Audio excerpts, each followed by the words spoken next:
Foot, le miroir du football de la diaspora congolaise.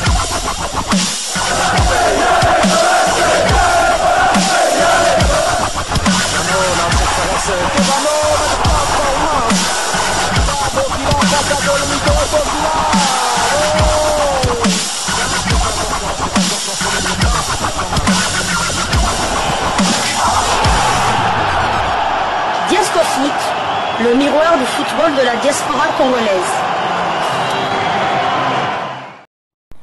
Vous êtes sur Diasco Foot, le miroir du football de la diaspora congolaise. Diasco Foot vous dit bonjour, tout le plaisir est pour nous de vous retrouver, mais surtout de savoir que vous êtes nombreux en train de suivre votre chaîne YouTube dédiée uniquement aux footballeurs de la diaspora congolaise. C'est l'heure de partager avec vous quelques news que nous avons pu récolter pour vous, des news concernant certains de nos internationaux ou des binationaux qui se sont illustrés dans leurs clubs respectifs. Et cela dans le cadre de cette troisième livraison sportive de ce vendredi 24 janvier 2025. Une livraison où nous allons débuter par nos vœux d'heureux anniversaire à l'international congolais, un léopard de Sébastien Desabre qui est né un certain 23 janvier. Il a totalisé maintenant 27 ans. Il s'agit de Samuel Essende, le léopard le plus populaire lors de la campagne des éliminatoires de la CAN Maroc 2025. Samuel Essende, mea culpa, Limbisabiso, anniversaire nayo hier. Nous avions oublié de vous souhaiter un heureux anniversaire et que du bonheur, toi qui es dans une très bonne dynamique avec ce doublé, le tout premier inscrit en Bundesliga, et ce doublé qui était très important, qui nous a permis de battre l'équipe de Werder de Brême à l'extérieur sur sa propre pelouse.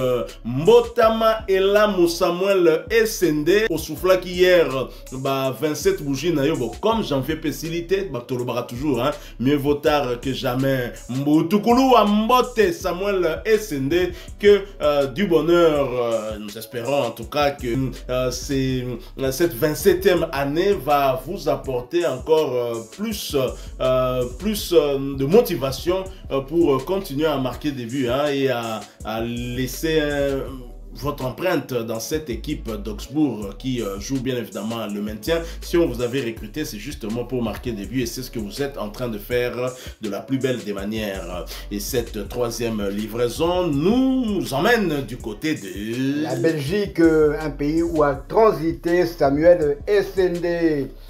Lors d'une rencontre palpitante au stade Joseph Mariel, le Royal Union Saint-Gilloise a renversé la situation pour s'imposer 2-1 face au CS Braga, ancien club de l'international congolais Simon Banza.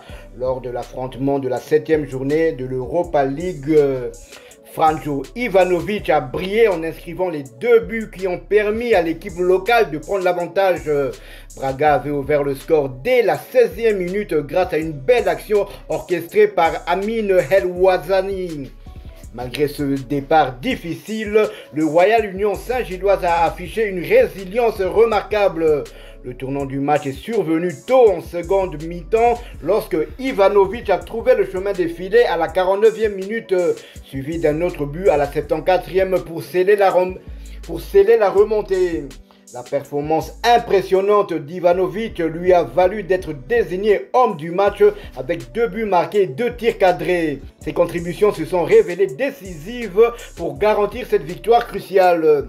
Amin El Ouazani a également laissé son empreinte pour le SC Braga en inscrivant leur unique but et en démontrant son talent offensif. Pour cette rencontre, le manager de la Royal Union Saint-Gilloise, Sébastien Pocognoli, a choisi un schéma de jeu en 6-2-2.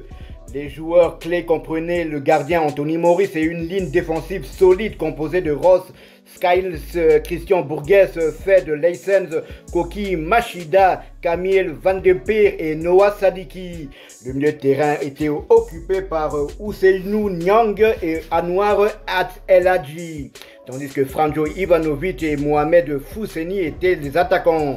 De l'autre côté, Carlos Carvajal a aligné a aligné le SK Braga en 3-5-2 avec Luka Ornicec dans les cages, soutenu par les défenseurs Robson Bambou, Siko Nyakete et Paulo Oliveira. Le milieu comportait Jean Gorbi, Joao Mourinho, Bruma, Roger Fernandez et Gabriel Martinez, tandis que Amin El Ouazani formait un duo d'attaque avec Ricardo Horta. Le match arbitré par Nicolas Walsh a été marqué par plusieurs moments clés, y compris des substitutions tactiques et une série de cartons. Pour le Royal Union Saint-Gilloise, les changements notables incluent l'entrée de Kevin José Rodriguez Cortez à la place de Fede Leysen à la 45e minute et celle de Mathias Rasmussen pour Anwar El Taj à la 60e. A noter également que Koki Machida a reçu un carton rouge, deuxième jaune à la 81e minute. Le SS Braga a également effectué des changements en fin de match avec Ismaël Gabi Alvarez remplaçant Paulo André Rodriguez et Oliveira Ricardo. Dans l'ensemble, cette rencontre a non seulement témoigné de l'esprit de combat du Royal Union Saint-Gilloise, mais également démontré la nature compétitive de la Ligue, alors que les deux équipes luttent pour une meilleure position au classement. Troisième victoire de suite pour Noah Sadiki et ses coéquipiers qui peuvent légitimement espérer se qualifier pour les barrages de l'Europa League Conférence. Le cadet national Noah Sadiki a joué l'intégralité de la rencontre et ce pour la 6e fois consécutive. Son temps de jeu cette saison est de 2971 minutes sur les 3295 possibles. Il a disputé 33 des 34 matchs du Royal Union Saint-Gilloise. Il a marqué cette saison 2 buts et délivré 2 passes décisives, toutes compétitions confondues. Le prochain match du Royal Union Saint-Gilloise aura lieu le dimanche 26 janvier. Il se déplacera au Berscott dans le cadre de la 23e journée de la Jupiler Pro League. Si en Ligue des Champions, probablement nous n'aurons qu'un seul international congolais sur 4 qualifiés pour le prochain tour, à savoir Ngalael Mouka et le LOSC. En Europa League, nous pouvons toujours espérer faire le maxo, c'est-à-dire la passe de 2 sur 2, à savoir le cadet national Noah Sadiki et le têtu national Arthur Maswaku. Car pour être dans les barrages, il faut être classé entre la 9e et la 24e place. À un match de la fin, l'Union Saint-Gilloise est classée 15e avec 11 unités. Lors du dernier match, il se déplacera du côté de l'Écosse et pour affronter les Glasgow Rangers. Par contre, ça sera un peu plus compliqué pour l'équipe d'Arthur Maswaku, qui est 24e justement à l'heure actuelle, qui est la dernière équipe qualifiée avec 9 points. Donc, ils doivent soit, s'ils gagnent, il n'y a pas de problème, ils seront. Ils n'ont pas de droit à l'erreur. Hein. Ils n'ont pas de droit à l'erreur. Donc, la prochaine sortie, ce sera à l'extérieur. Tout à fait, ce sera à l'extérieur et ils devront.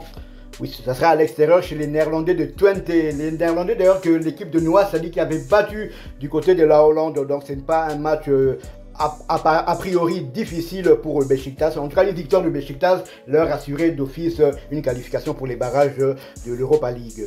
Noah Sadiki, félicitations, mais j'étais en train de me poser une question. Si Simon Banza était encore présent dans cette équipe de Braga avec l'avance qu'ils avaient eu à prendre, hein, ils menaient 0 but contre 1 avant de voir les coéquipiers de Noah Sadiki égaliser puis donner le but de la victoire. Je me demande si Simon Banza était là avec Jean Gorbi, si l'équipe de Braga allait perdre ce match. Alors nous quittons la Belgique, mais l'Europe aussi. Nous allons cette fois du côté de l'Amérique du Sud au Brésil. Et c'est grâce à Yannick Yalabolasi que nous parlons du Brésil dans le cadre de ce programme. Au Brésil, on jouait la 2e journée du championnat Minas Gerais, première phase. Yannick Yalabolasi muet, Cruzeiro défait en déplacement sur la pelouse de l'Athletic Club. Cruzeiro et Bolasi ont été battus sur le score d'1-0. L'unique but était l'œuvre du joueur Fabricio Bruno à la 70e minute. C'était donc un match quand même serré, mais c'était face à une équipe qui avait déjà réussi à prendre les 3 points lors de la première journée. L'Athletic Club a donc 6 points, alors que Yannick Yalabolasi compte 3 points. Mais un match qui, pour les parieurs, aurait pu... je suis sûr que les parieurs ont perdu pour ce match, parce que quand on suit les 5 dernières confrontations confrontation entre les deux équipes avant cette défaite de Cruzeiro. Cruzeiro avait toujours pris les dessus sur l'Athletic Club. La dernière confrontation, c'était le 27 janvier 2024. C'était un but partout. Avant cela, c'était encore un but partout. Avant une victoire de Cruzeiro 1-2 sur le terrain de l'Athletic Club. Et avant, sur son propre terrain, Cruzeiro avait battu l'Athletic Club 2-0. Et avant cela, c'était également une victoire 0 but contre 1. Donc 3 victoires et un match nul avant cette confrontation. L'arrivée de Yannick Yala-Bolasie et Cruzeiro tombe. Mais en même temps, Yannick Yala-Bolasie est le seul joueur qui a inscrit 2 buts pour cette équipe en 2 journées. Félicitations à lui. C'est vrai qu'ils ont un but inscrit et un but encaissé. Et Yannick Yala-Bolasie était placé dans un système à 4-3-3 en pointe de l'attaque de cette équipe. Malheureusement, il est resté muet face à une belle équipe de l'Athletic Club, il faut le dire. Notre international congolais était donc titulaire. Il a disputé d'ailleurs l'intégralité de cette rencontre. Il s'agissait bien évidemment de sa deuxième titularisation consécutive depuis qu'il est dans ce club. Son temps de jeu est donc de 179 minutes sur les 199 minutes possibles. Il a participé à tous les 2 matchs avec son club, avec à la clé un but inscrit. Après ce revers, Cruzeiro a 3 points, une victoire, 0 nul et une défaite, un but inscrit contre un encaissé. Prochain rendez-vous, ce sera pour le compte de la 3e journée du même championnat et la réception de Betim. Ce match est prévu pour le samedi 25 janvier 2025 sous les coups de 20h30 heure de Kinshasa, 21h30 heure de Goma. Force à vous nos compatriotes de Goma, nous continuons à prier pour vous, mais en même temps que les FARDC se battent courageusement pour empêcher la chute de Goma et pourquoi pas pour demain reprendre tous nos territoires qui ont été conquis par ces envahisseurs de mauvais goût. Voilà qui met fin à cette 3e livraison sportive de ce vendredi 24 janvier 2025. Vous l'avez aimé, laissez-nous un maximum de j'aime. Merci de partager avec nous en commentaire votre point de vue. Abonnez-vous sur cette chaîne Diasco Foot parce que nous sommes le miroir du football de la diaspora congolaise. N'oubliez pas d'activer la petite cloche de notification histoire de ne plus rien manquer des prochains sujets que nous allons vous proposer. Encore une fois, bon anniversaire à Samuel Essende, né un certain 23 janvier, c'était le 23 janvier 1997, c'est ça, 97, ouais. Non, 98 plutôt, 98, il a 27 ans. Samuel Essende qui a donc 27 ans, le léopard le plus populaire lors de la campagne des éliminatoires de la Cannes 2025 qui va se jouer au Maroc. La faute à DJ Momboshi. Une fois de plus, merci à vous tous avec espoir de vous retrouver bientôt dans un autre sujet d'actualité. Mais en attendant, portez-vous bien. Diasco Foot vous dit au revoir.